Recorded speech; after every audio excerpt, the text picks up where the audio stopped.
Sutra Teratai yang Menakjubkan, Bab 19, Jasa Kebajikan dari Guru Dharma, Sinfa Siang Sutra Teratai episode 1664, Membeda-bedakan suara tanpa merusak akar telinga. Jika ingin mendengar, maka dengarkanlah segera, bagaikan memohon Dharma untuk didengar. Jangan dengarkan yang tidak seharusnya didengar.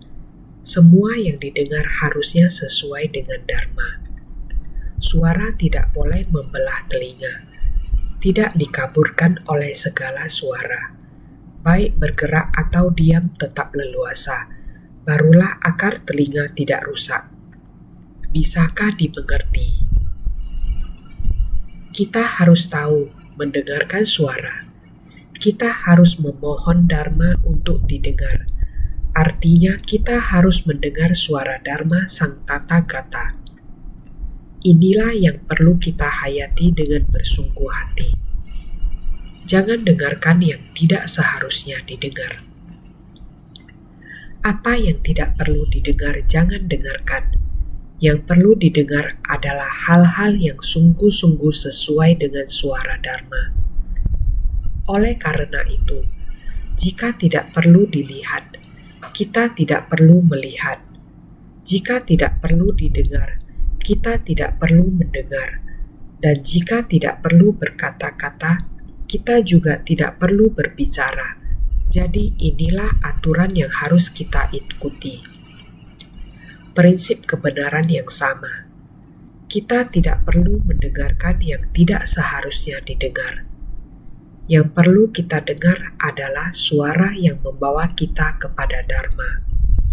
Suara dari Buddha Dharma. Dharma benar, perlu kita ketahui.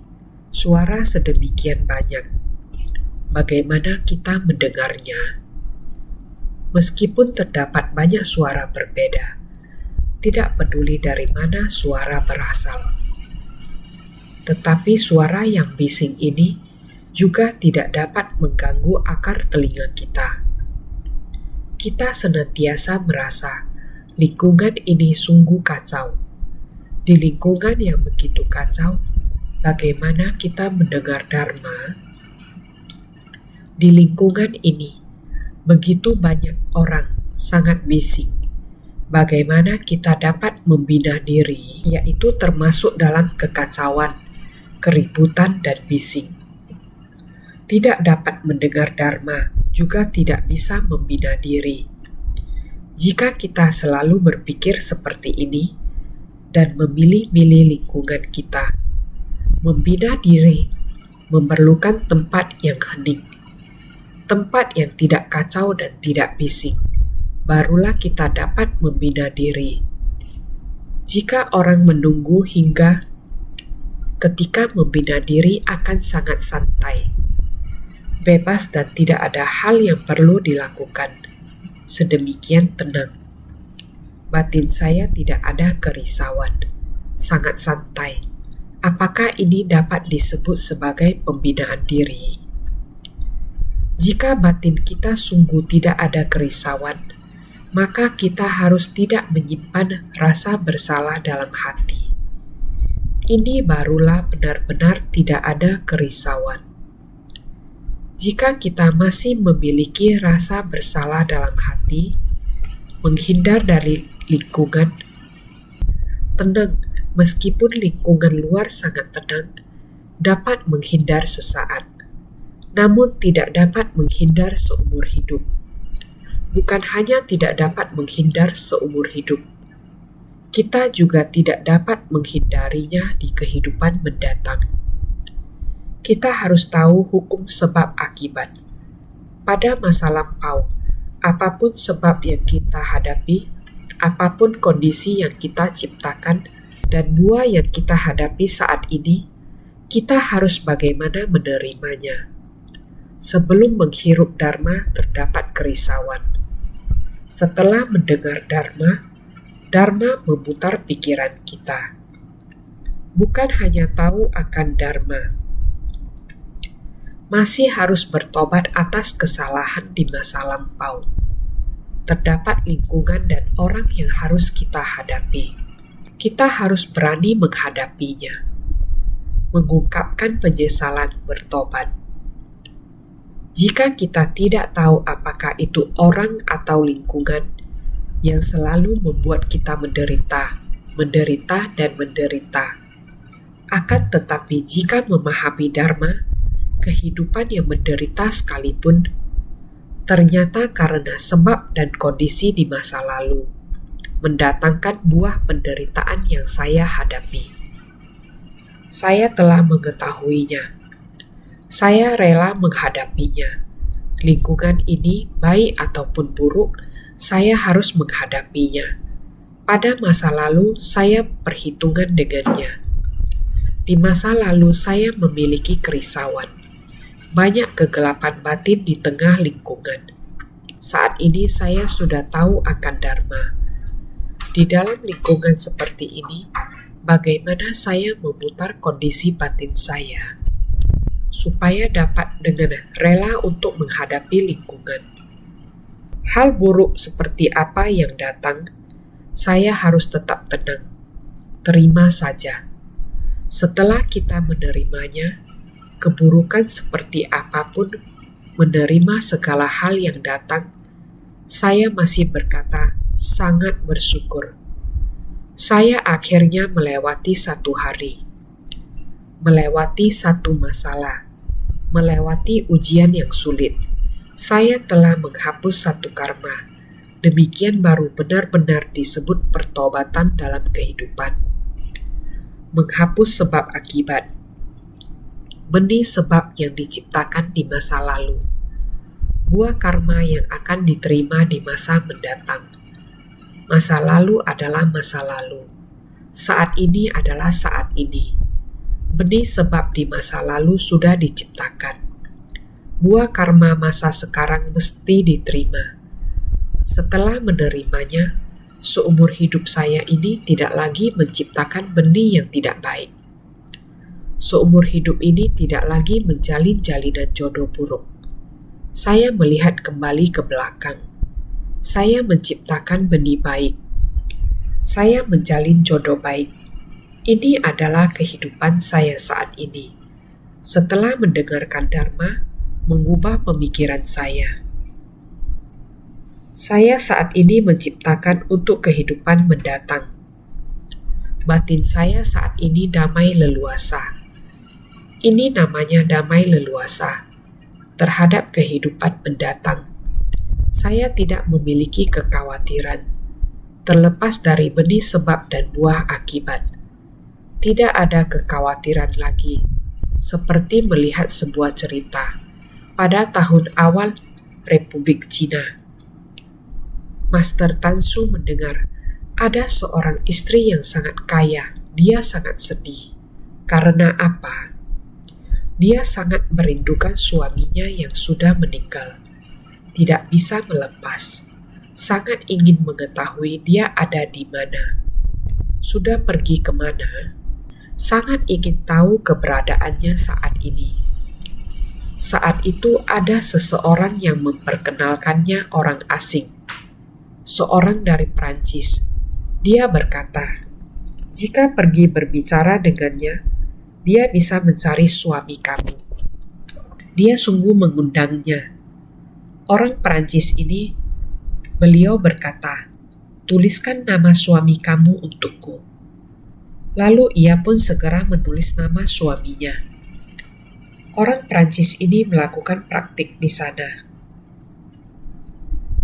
Berkata untuk membantunya mengerti situasi. Namun setelah beberapa saat, orang Prancis ini pun berkata, tidak peduli bagaimana saya mencari, saya juga tidak menemukan suami kamu. Sebenarnya suami kamu ada di mana? Tidak bisa menemukannya. Lalu saya pun pergi melihat ke neraka untuk mencarinya. Ternyata berada di neraka. Wanita tua ini pun berkata, bagaimana mungkin? Seharusnya dia berada di alam surga atau alam manusia. Jika tidak, Dunia yang ia datangi harusnya sangat baik. Selama hidupnya, suami saya sangat banyak melakukan hal baik. Bagaimana mungkin dia bisa masuk ke neraka? Orang Prancis ini pun berkata, "Bagaimana jika kamu pergi mencari seseorang yang baru saja meninggal? Aku akan membantumu mencari tahu apakah orang ini berada di tempat tersebut." Akhirnya menantu perempuan wanita tua itu berkata, "Mengapa tidak mencari suami saya? Suami saya baru meninggal. Bisakah kamu membantuku mencari suamiku?" Dia menulis nama suaminya untuk orang Prancis cari. Akhirnya dia memanggil roh suaminya. Orang Prancis itu berkata kepadanya, "Mari, ini adalah suamimu. Kamu boleh berbicara dengannya." Mendiang suaminya berkata kepada istrinya, "Kamu adalah si Anu." Istrinya kemudian menjawab, "Apakah kamu benar-benar si A?" Dia membalasnya, "Saya si A. Selama saya hidup, karena saya menuruti nafsu keinginanku dan melakukan sesuatu yang membuat kamu dan ibu saya sangat tidak bahagia, saya merasa bersalah kepada kalian. Saya sekarang butuh kalian untuk menciptakan jasa kebajikan untuk saya. Jika tidak, saya akan terjebak di sini, tidak dapat naik atau turun. Ini membuat saya sangat lelah. Saya tidak melakukan perbuatan baik apapun. Berharap kalian bisa bantu saya menciptakan jasa kebajikan atas nama saya." Dia berkata, "Tetapi kamu harus menggunakan uangku untuk melakukannya." Dalam sepotong pakaian tertentu, saya menaruh cek di dalamnya. Cek itu kamu tolong cairkan menjadi uang tunai untuk menciptakan jasa kebajikan atas nama saya.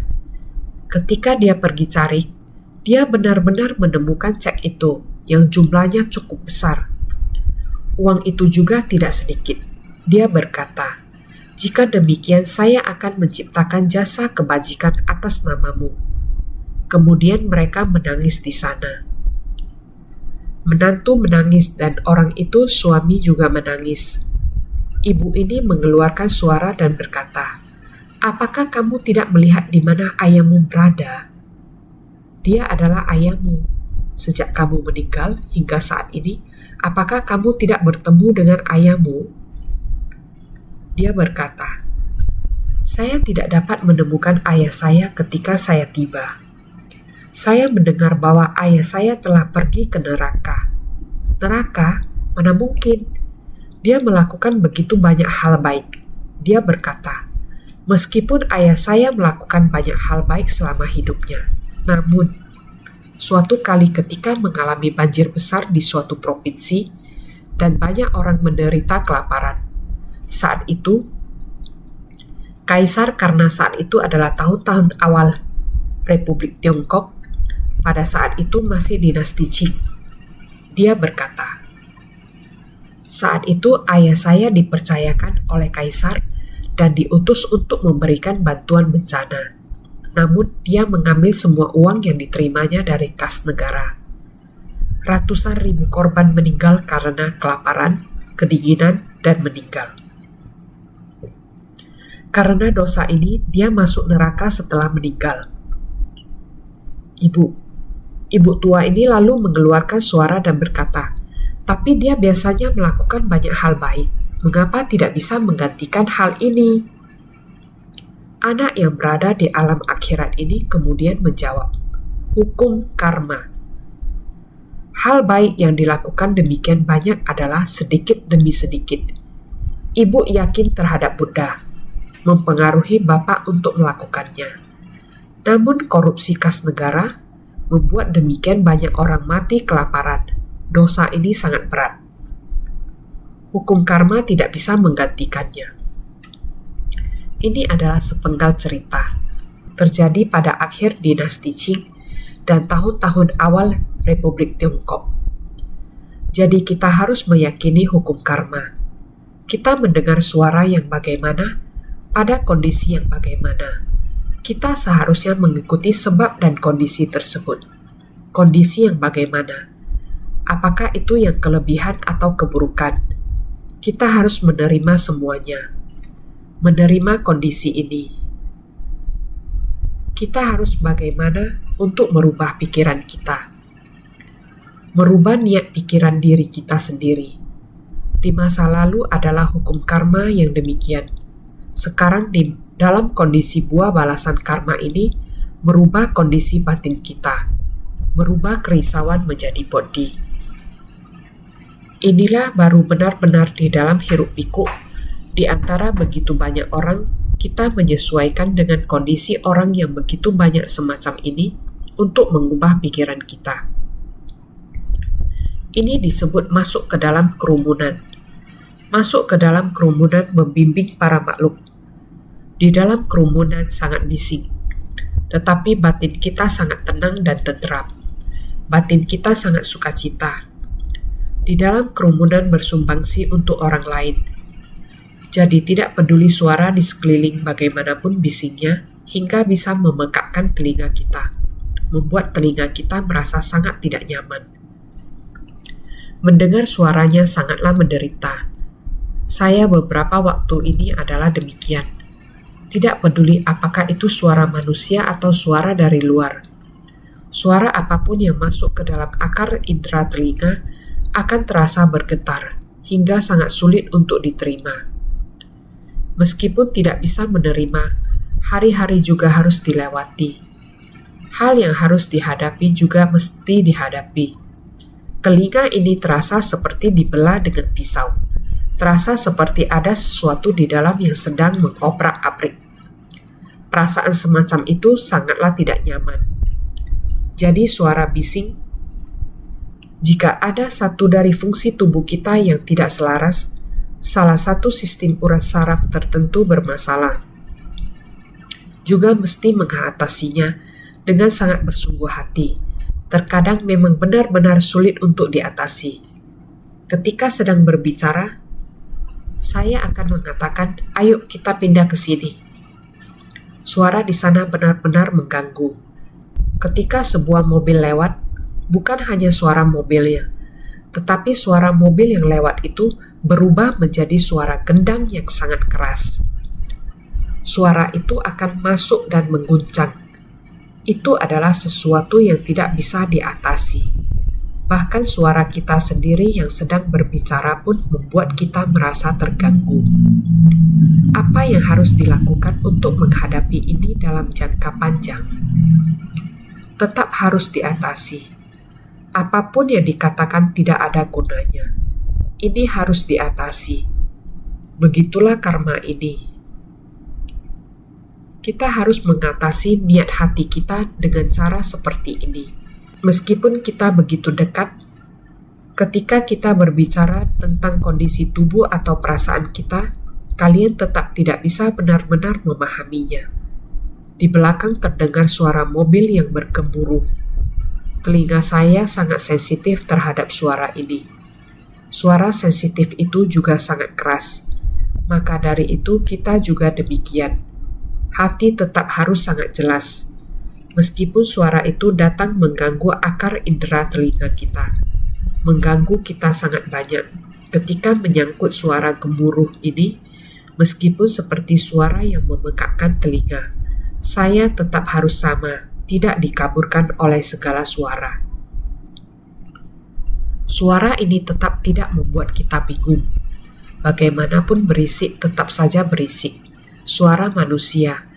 Aku masih perlu mengerti dengan jelas, perlu mendengar dengan jelas. Jika tidak, apalagi yang bisa saya lakukan? Seharian harus berhadapan dengan orang, harus mendengar hal jauh dan hal dekat. Semua harus sangat jelas. Jika hati tidak tenang, harus bagaimana menghadapinya. Hal yang harus diurus pada setiap detik. Apalagi yang bisa saya lakukan. Jadi tetap sama, harus tidak dikaburkan oleh segala suara. Mendengar suara juga perlu mendengar dengan jelas, suara di luar. Dengarkan suara orang-orang yang berdekatan berbicara satu sama lain. Harus bagaimana membedakannya dengan jelas. Kita harus tidak dikaburkan dan harus sangat jelas. Dengan demikian, baik bergerak atau diam tetap leluasa. Barulah akar telinga tidak rusak. Apakah kita benar-benar mempunyai kondisi ini? Kita harus mengendalikan diri kita sendiri dan percaya pada suara yang kita dengar. Tidak peduli seberapa berisiknya suara di luar, kita masih harus sangat jelas mendengar suara yang ada di depan kita. Ketika menyangkut kebisingan di luar, aduh, saya tahu bahwa saya punya kondisi seperti ini. Apapun yang ada di luar semuanya adalah kebisingan. Apa yang ingin saya dengarkan adalah apa yang sedang dilakukan di hadapan saya. Selain ini, mau bagaimana lagi? Ini adalah kenyataan yang harus kita hadapi saat mendengarkan suara. Jadi kita mengatakan bahwa jangan dengarkan yang tidak seharusnya didengar. Misalnya, setiap saat saya pikir, aduh, saya tidak akan mendengarkan itu. Tidak perlu mendengarkan suara gemuruh. Saya tidak akan mendengarkan. Saya hanya akan berkonsentrasi mendengarkan yang patut saya dengarkan. Mendengarkan hal-hal yang perlu saya urus. Jadi semua yang didengar harusnya sesuai dengan dharma. Hal-hal duniawi harus menyangkut dengan prinsip-prinsip yang melampaui dunia. Apa yang sedang saya katakan adalah supaya semua orang mengetahui bahwa sutra memang demikian. Mengajarkan kita bagaimana menerima dharma di dalam kehidupan sehari-hari. Dalam kehidupan sehari-hari ada begitu banyak penderitaan. Tidak boleh mengacaukan batin kita. Tentu saja tidak mungkin batin tidak terganggu. Namun bagaimana cara mengatasinya? Sangat menderita. Bahkan diceritakan kepada orang lain, mereka juga tidak dapat memahaminya. Tidak dapat mewakili kita menderita. Kita sendiri harus mengakui penderitaan. Memang demikian adanya. Makanya sering saya katakan pada semua orang, penderitaan. Semua lingkungan yang kita hadapi dalam hidup adalah penderitaan. Karena adanya penderitaan, maka kita harus memanfaatkan waktu dengan sebaik-baiknya. Menggunakan organ dan nyawa yang masih bisa kita gunakan. Dan bertanggung jawab melakukannya sampai selesai. Lakukan sampai sudah tidak sanggup melakukannya lagi. Inilah kehidupan. Jangan takut dengan lingkungan yang bising saat membina diri. Jangan takut. Akan tetapi harus menghadapinya. Naskah sutra sebelumnya mengatakan, semua suara di dalam dan di luar dari 3.000 maharibu dunia, sekalipun belum memperoleh telinga dewa, namun dengan telinga biasa yang murni dan terbawa lahir dari kedua orang tuanya, mampu mendengar dan mengetahui semuanya. Dengan demikian dapat membeda-bedakan segala ragam suara, tanpa merusak akar telinganya. Sutra Teratai Bab 19, Jasa Kebajikan dari Guru Dharma. Akar telinga memiliki 1.200 jasa kebajikan. Walaupun telinga fisik yang diberikan oleh orang tua kita saat kita lahir, telinga masih memiliki kekurangan atau masalah. Namun telinga memiliki jasa kebajikan yang sangat besar. Telinga memiliki tugasnya. Yang pertama, saya dapat mendengarkan dharma. Kita dapat menggunakan dharma yang didengar untuk dipraktikkan di tengah orang banyak. Ini adalah jasa kebajikan dari telinga. Kita masih dapat mendengarkan suara dari penderitaan orang lain. Di mana ada penderitaan, saya sudah mendengarnya. Saya sudah mengetahuinya. Setiap hari, setiap saya menonton TV, saya melihat dan mendengar dari TV. Oh, ada bencana alam di suatu tempat.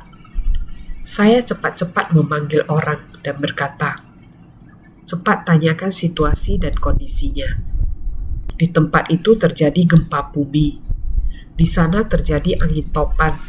Di sana terjadi kebakaran. Tolong tanyakan situasi dan kondisi terkini dengan jelas." Saya akan segera menginformasikan ke bagian kerohanian ataupun orang-orang yang mendampingi saya. Saya akan berkata kepada mereka, "Cepat cari informasi. Apakah kita sudah memahami atau mengetahui kejadiannya?" Dengan demikian, setidaknya informasi ini dapat dibagikan dengan kemajuan teknologi melalui suara maupun gambar di TV. Jadi saya sering mengatakan, kita harus menggunakan mata untuk mendengar. Kita melihat di berita bahwa ada kebakaran besar. Dalam teks terjemahannya tertulis California. Api di California Utara dan Selatan sangat besar. Kalian segera bantu saya dengarkan, mencari tahu seberapa buruk keadaannya. Para guru Dharma yang hadir sering mendengar saya berkata, "Kalian tanyakan dan cari tahu. Ini karena saya tidak bisa menyalakan volume TV terlalu keras, atau saya tidak bisa menyelidiki sendiri. Jadi saya akan mendengarkan sedikit dan segera meminta seseorang untuk mencari tahu untuk saya, tanpa rekaman ini untuk dilihat, dengan mata yang menggantikan telinga untuk mendengar. Saya tidak dapat menyadari bahwa mungkin ada masalah ini sehingga tidak terpikir untuk peduli. Jadi baik telinga atau mata kita, keduanya memiliki pahala kebajikan. Jika kita mempraktikkan apa yang kita lihat dengan mata kita dan apa yang kita dengar dengan telinga kita, maka kita dapat menemukan cara untuk mengambil tindakan. Beginilah akar telinga dan akar mata kita memiliki pahala kebajikan. Namun telinga yang diberikan orang tua tidak terhindarkan akan memiliki kekurangan. Bahkan banyak kekurangan. Bagaimana cara mengatasinya? Meski menimbulkan kekhawatiran, kita tetap harus menghadapi kenyataan. Kekhawatiran itu dapat diubah menjadi bodi. Caranya adalah dengan benar-benar menggunakan tubuh ini untuk merasakan dan memahami. Pada saat seperti ini, kita harus memiliki rasa bersyukur. Bagaimana kekhawatiran dapat diubah menjadi bodi? Dengan menggunakan telinga fisik mendengar suara, jika kita melakukan pelatihan diri, kita akan memahaminya dengan baik. Setelah memahaminya dengan baik, kita akan memurnikan akar telinga dan menggunakannya. Ketika seseorang memarahi kita, ucapkan, "Terima kasih kamu telah mengingatkan saya. Jika saya memiliki kekurangan, saya akan memperbaikinya." Orang yang memarahi kita, suara negatif yang diarahkan kepada kita dapat kita hilangkan.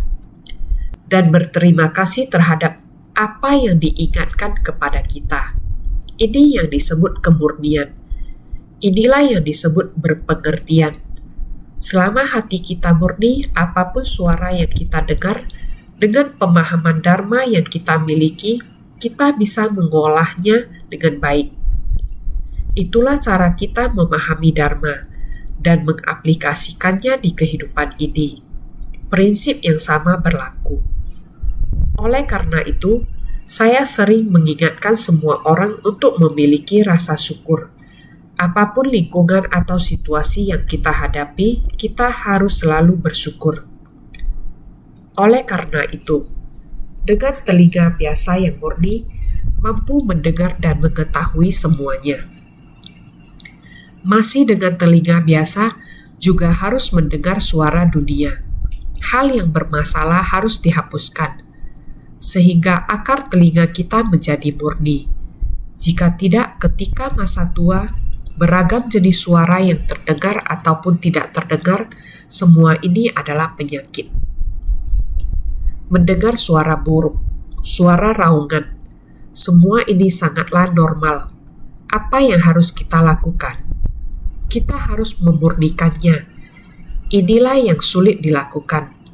Kerisauan dan lingkungan sulit seperti ini juga harus dihadapi. Supaya dapat memurnikannya, ini disebut sebagai telinga biasa yang murni. Juga harus mendengar hal yang biasanya terjadi di dunia, sehingga semuanya harus didengar. Mampu mendengar semuanya, bermakna semua harus didengar. Dapat membeda-bedakan segala ragam suara tanpa merusak akar telinga. Bagaimana membedakan telinga rusak atau tidak rusak? Ketika orang biasa mendengar suara gangguan dan memekakkan telinga, tidak mampu lagi membeda-bedakan suara. Inilah yang dimaksudkan dengan rusak. Sekarang praktisi ini mampu mendengarkan suara-suara dalam 3.000 maharibu dunia. Suara keras atau halus, suara bajik atau jahat, bagaikan berada di samping telinga. Dapat membeda-bedakan suara tanpa kesalahan, sehingga tidak menimbulkan kebingungan. Inilah yang dimaksudkan dengan tidak rusak. Dapat membeda-bedakan segala ragam suara tanpa merusak akar telinganya. Suara apapun, kita harus mendengarnya dengan telinga kita. Ia masih memiliki fungsi untuk mendengar, mampu membeda-bedakan suara, mampu membedakan antara benar dan salah, masih sangat jelas, sehingga membeda-bedakan suara tanpa merusak akar telinga. Bagaimana cara untuk membedakannya? Diri sendirilah yang paling mengetahui apakah rusak atau tidak, sehingga ketika orang biasa mendengar suara gangguan dan memekakkan telinga, tidak mampu lagi membeda-bedakan suara. Artinya telah rusak. Telinganya sudah dalam kondisi yang tidak baik. Kita adalah orang biasa. Tetapi jika kita memahami Dharma, meskipun akar telinga memiliki kekurangan, telinga kita memiliki kekurangan. Kita sendiri juga harus menggunakannya dengan baik. Artinya barang yang rusak, kita juga harus mendaur ulang dan memanfaatkannya dengan baik. Bagaimanapun juga kita telah menggunakannya dalam waktu yang lama. Kita harus bersyukur. Meskipun ada bagian yang rusak, kita masih harus menggunakannya selama ia masih bisa digunakan. Jadi sekarang praktisi ini, jika kita ada orang seperti ini, mampu mendengarkan suara-suara dalam 3.000 maharibu dunia, suara keras atau halus, suara bajik atau jahat. Tidak peduli apakah suaranya keras atau halus, suara bajik ataupun suara jahat, suara orang yang memuji kita ataupun suara yang sangat tidak baik, semuanya ada di samping telinga kita. Apakah itu suara jahat atau suara yang baik, yang memuji atau yang mengkritik kita? Suara-suara ini jika semuanya ada di samping telinga kita sendiri harus sangat jelas. Dapat membeda-bedakan suara tanpa kesalahan. Apakah itu adalah yang mengkritik kita? Kita harus sangat jelas. Apakah kita ada seperti ini? Jika ada, kita harus segera berubah. Jika tidak ada, berarti kita belum melakukan banyak hal yang baik untuk dilihat orang, ataupun jalinan jodoh tidak cukup dalam, sehingga orang lain masih bisa mengkritik kita. Jadi kita sendiri seharusnya ada perubahan lebih baik. Jangan menyalahkan. Masih harus berterima kasih dan bersyukur. Jadi suara-suara baik dan jahat ini masuk ke dalam telinga.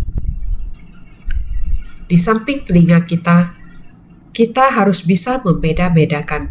Harus dibedakan lagi dengan jelas. Apakah benar atau tidak benar. Tidak peduli kita benar atau tidak, semuanya tetap harus kita syukuri. Jadi sehingga tidak menimbulkan kebingungan. Tidak akan mengacaukan hati kita. Telinga mau seperti apa tetap tidak akan bisa mengacaukan hati kita. Jadi ini adalah tidak kacau. Jadi kita sebagai orang yang ingin membina diri, sekalipun praktisi ini belum memperoleh telinga dewa, namun mampu membeda-bedakan semua suara yang ada di dalam dan di luar dari 3.000 maharibu dunia. Ini semua didatangkan oleh kekuatan dari menegakkan sutra ini dengan baik. Di dalam dan di luar 3.000 maharibu dunia, mampu membeda-bedakan semua suara. Ini semua didatangkan oleh kekuatan dari menegakkan sutra ini dengan baik. Inilah cara kita benar-benar memasuki sutra. Dharma diterapkan, sehingga kita bisa begitu jelas. Walaupun kita masih belum memperoleh telinga dewa, namun kita menggunakan telinga manusia awam, asalkan kamu mendengarkan Dharma, sutra Dharma ini, maka kita bisa menerima dan menegakkannya dengan jelas. Sutra sedang kita dengarkan, Dharma sedang kita praktikkan, dipraktikkan dalam kehidupan sehari-hari. Kedalam diri dapat membina diri, dinamakan sebagai jasa. Keluar dapat mempraktikkan dan menegakkan, dinamakan sebagai kebajikan. Dengan membina diri ke dalam dan mempraktikkan keluar, jasa kebajikan pun menjadi lengkap dan akan memperoleh 6.000 berkah kebajikan secara sempurna. Inilah yang disebut sebagai keteladanan dari guru Dharma yang memiliki kebajikan. Kedalam diri dapat membina diri dinamakan sebagai jasa. Keluar dapat mempraktikkan dan menegakkan, dinamakan sebagai kebajikan. Sehingga pembinaan ke dalam dan mempraktikkannya keluar disebut jasa kebajikan. Maka dalam tindakan kita, jika kita membina diri ke dalam dan dapat mempraktikkannya keluar, maka kita membina diri sesuai dengan kenyataan. Semua ini telah lengkap. Kita membina diri ke dalam dan mempraktikkan keluar. Semuanya telah sempurna dan sangat lengkap. Memperoleh 6.000 berkah kebajikan secara sempurna. Terdapat perbedaan jasa kebajikan pada 6 akar indera kita. Mata, hidung, tubuh kita. 3 akar indera ini memiliki 800 jasa kebajikan. 3 akar indera lainnya seperti telinga, lidah, dan pikiran memiliki 1.200 jasa kebajikan. Jika jasa kebajikan ini dijumlahkan maka menjadi 6.000 jasa kebajikan yang sudah disebutkan. Rintangan akar mata lebih banyak dari akar telinga. Yang bisa diterima oleh akar telinga lebih banyak.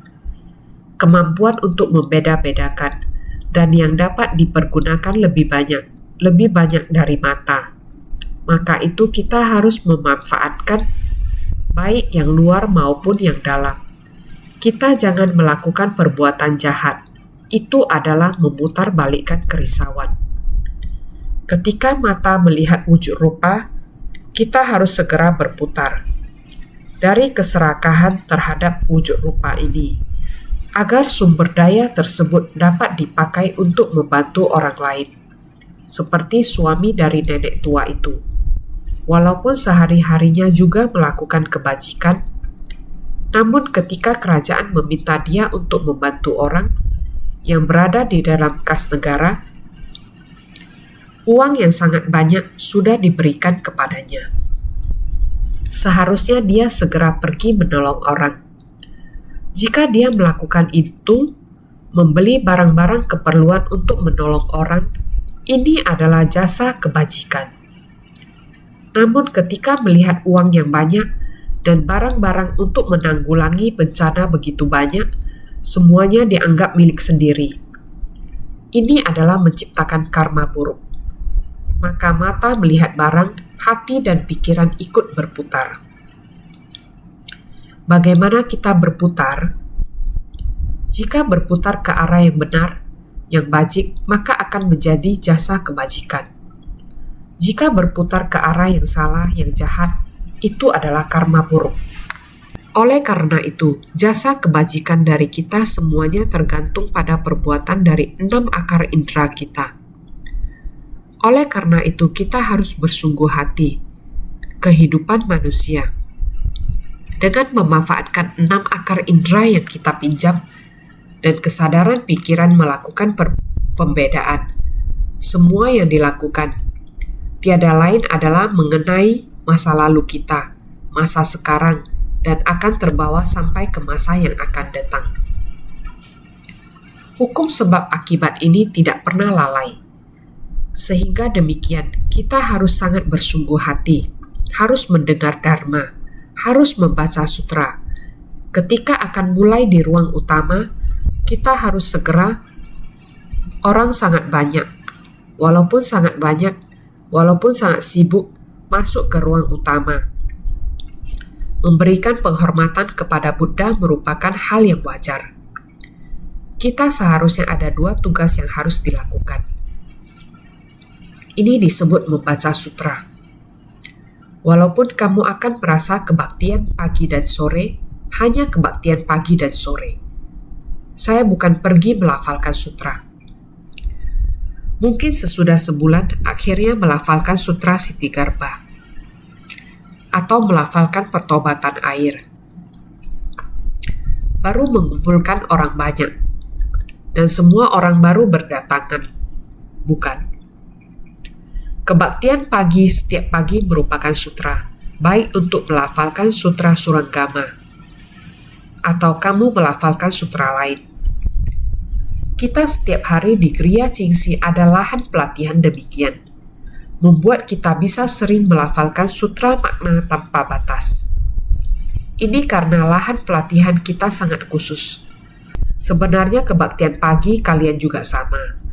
Meskipun tidak melafalkan sutra, kita juga melakukan kebaktian pagi. Hanya melafalkan sutra Prasna Paramita juga merupakan sutra dalam naskah prosa. Juga merupakan salah satu bagian dari sutra Suranggama. Satu kalimat atau sebaik syair semuanya merupakan sutra, sehingga jangan meremehkan saat melafalkan sutra. Walaupun kita berada di hutan belantara, kebaktian pagi dan sore merupakan hal yang biasa dilakukan. Harus baik-baik bersungguh hati. Naskah sutra ini harus diingat kembali dengan baik, karena naskah sutra kita, naskah sutra yang didengar sampai sekarang. Karena selanjutnya merupakan syair. Setelah syair akan memerlukan waktu sangat panjang baru selesai.